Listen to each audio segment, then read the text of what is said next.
Welcome to radiant classes.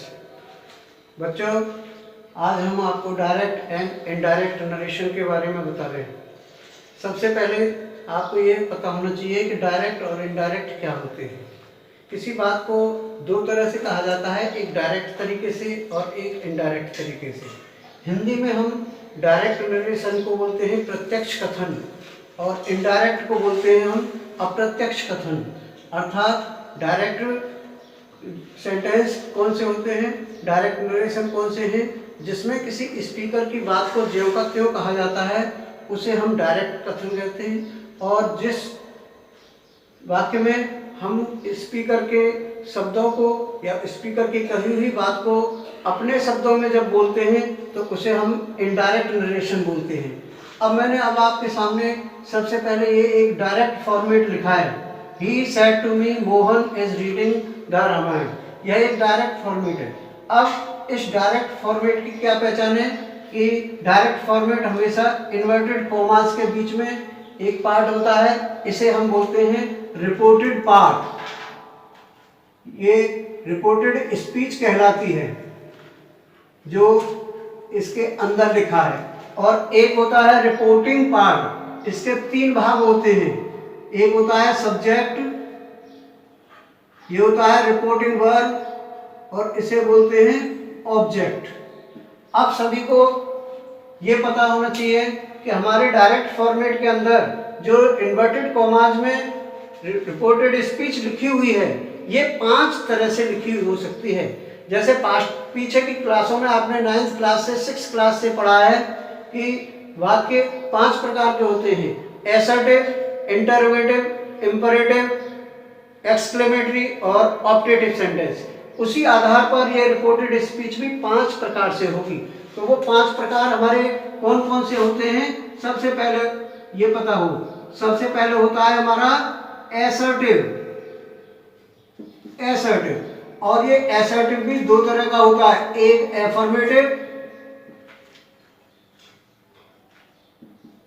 और दूसरा negative.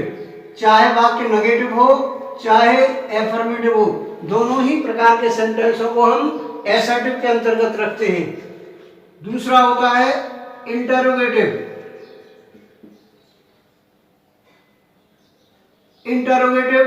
और इंटरोगेटिव वाक्य कौन से होते हैं, इनकी क्या पहचान है? ऐसे वाक्य क्वेश्चन वर्ड से प्रारंभ होंगे, किसी हेल्पिंग वर्ब से प्रारंभ हो सकते हैं और अंत में आपके क्या लगा होगा? क्वेश्चन मार्क लगा होगा। दूसरा नेक्स्ट आता है इंपरेटिव सेंटेंस। इंपरेटिव सेंटेंस कौन से कहलाते हैं? ऐसे वाक्य जिनकी शुरुआत वर्ब 1 से हो, डू नॉट से हो, नेवर से हो, ऑलवेज से हो, इस तरीके के वाक्य और लास्ट में फुल स्टॉप लगा हो, ऐसे वाक्य इंपरेटिव सेंटेंस कहलाते हैं। आज्ञा सूचक या प्रार्थना सूचक बोलते हैं। चौथा होता है एक्सक्लेमेटरी सेंटेंस। एक्सक्लेमेटरी कौन से होते हैं? ऐसे वाक्य जो विस्मयादिबोधक होते हैं, हृदय से उत्पन्न होने वाली अचानक भावनाएं जागृत होती हैं। ऐसे वाक्य हमेशा हाउ से प्रारंभ होगा, व्हाट से प्रारंभ हो सकता है, अलास भी आ सकता है, इसमें हुर्रे भी आ सकता है और लास्ट में जाकर के एक्सक्लेम साइन लगा होगा। इस तरीके के वाक्यों को हम बोलते हैं एक्सक्लेमेटरी सेंटेंस। फिफ्थ आता है ऑप्टेटिव सेंटेंस।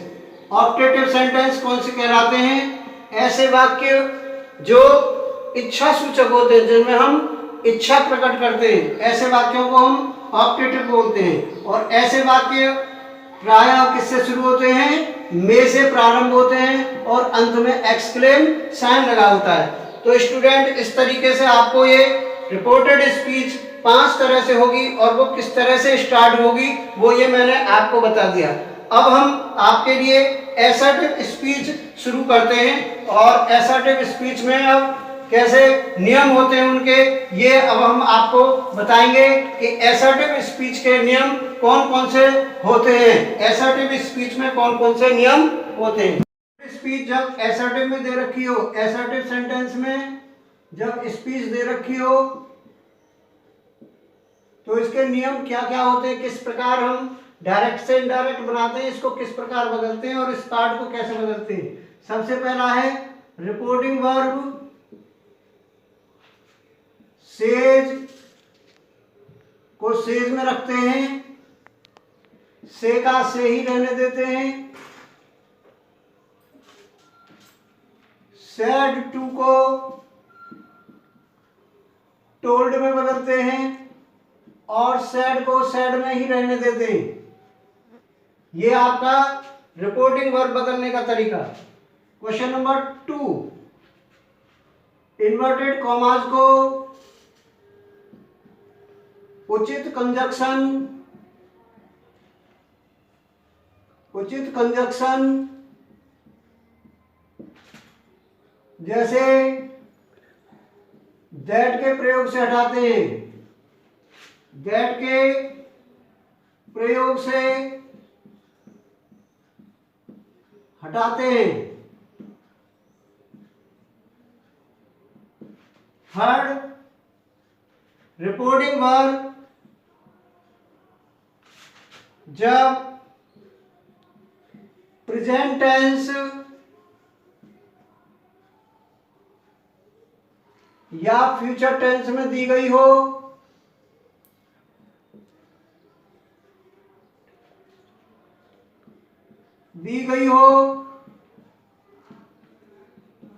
तो रिपोर्टेड स्पीच के वर्ब के टेंस को नहीं बदलते।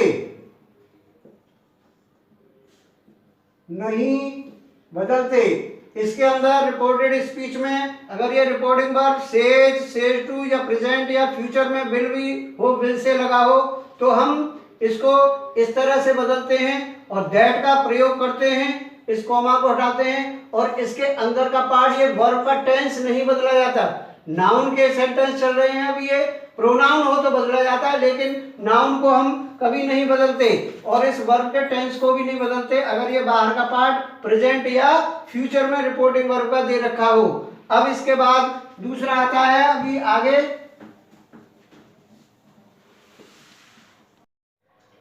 जैसे रिपोर्टिंग वर्ब का वाक्य, जब रिपोर्टिंग वर्ब का को जब हम प्रेजेंट या फ्यूचर में होते हैं, तो जैसे मैं एक एग्जांपल लिख रहा हूं इसके साथ, जैसे मीरा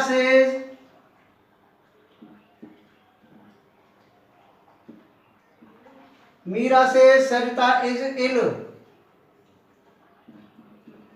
जैसे मैंने ये सेंटेंस दे दिया, ये एक डायरेक्ट फॉर्मेट है और इसमें रिपोर्टिंग वर्ब प्रेजेंट टेंस में दे रखी है, ये एस या ईएस लगा है तो ये प्रेजेंट है। तो हमने अभी नियम बताया था कि इस सेंटेंस को हम जैसा है वैसा ही बना देंगे। अब रिपोर्टिंग वर्ब सेज है तो सेज ही रहेगा, फिर कॉमा लगाएंगे को हटाएंगे, फिर दैट लगाएंगे और इसके टेंस में कोई परिवर्तन नहीं करेंगे। सरिता इज इल। इस बात का भी विशेष ध्यान रखना सभी स्टूडेंटों को कि डायरेक्ट फॉर्मेट में हमेशा पहला लेटर कैपिटल बना होता है, लेकिन इनडायरेक्ट बनाते हैं तो हम इसे आई और प्रॉपर नाउन को छोड़ करके बाकी सबको हम यहाँ पर स्मॉल लेटर में कन्वर्ट कर देते हैं। प्रॉपर नाउन और आई को नहीं बदलते स्मॉल लेटर में। दूसरा है he has said to me, he has said to me, Mohan has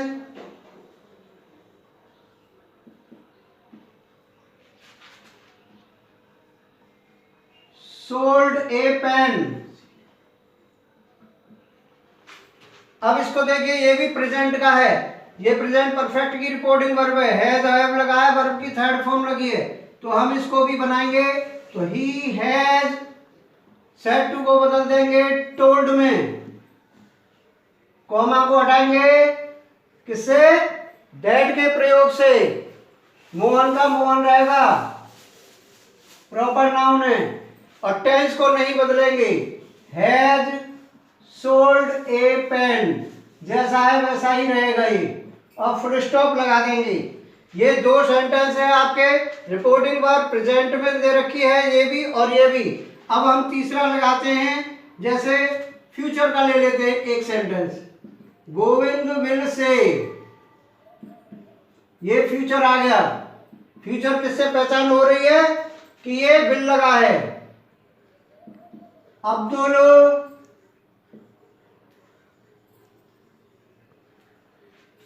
played ludo, ये सेंटेंस फ्यूचर का है रिपोर्टिंग वर्ब। तो हम इसको कैसे बदलेंगे, Govind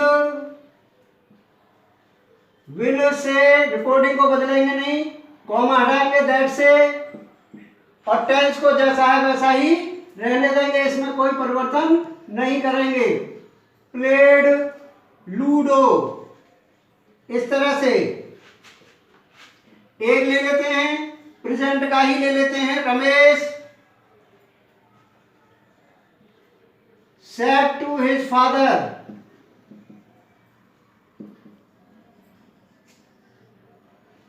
sorry says to his father, reporting verb present में ले रहे हैं हम। says to his father,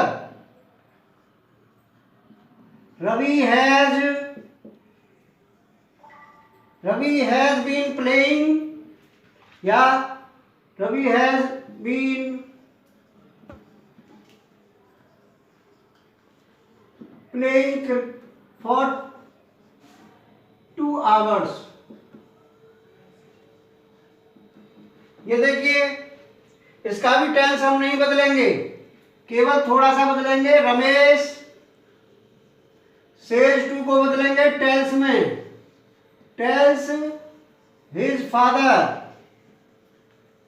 that लगाएंगे और जैसा है वैसे रख देंगे। Ravi has been playing for 2 hours।